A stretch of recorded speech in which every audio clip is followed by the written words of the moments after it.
আজকে বাজার থেকে টাটকা টাটকা দুইটা লাউ আনছে।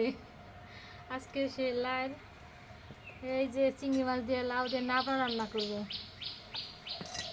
তার জন্য আমি এই যে প্রথমে লাউগুলো কাটে নিতেছি।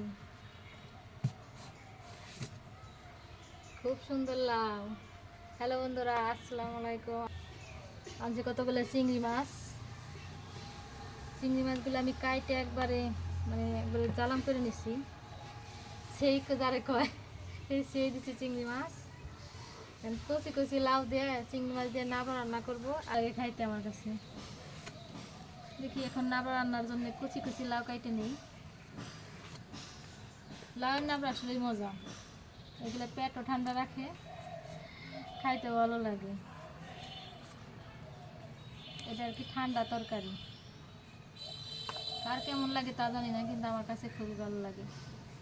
এই জন্য আমি বাজার থেকে প্রায় আমার শ্বশুরে বেশি বেশি লাউ আনতে বলি।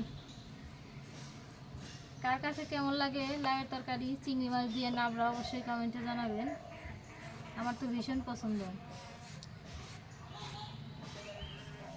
এই সাইজ করে নাবড়া কেটে নিতেছি, খুব বড়ও না ছোটও না।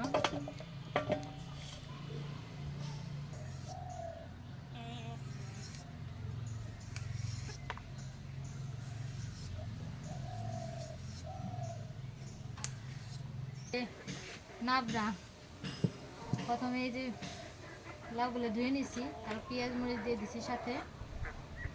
এখন দিব এই যে পানি, পরিমাণ মতন পানি, যাতে সিদ্ধ হয় সেই পরিমাণে পানি দিতে হবে।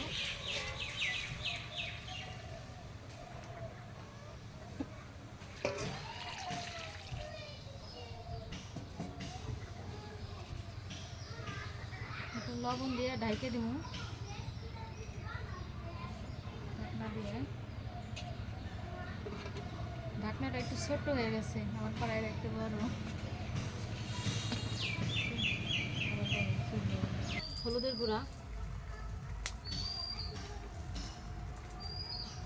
আদা বাটা,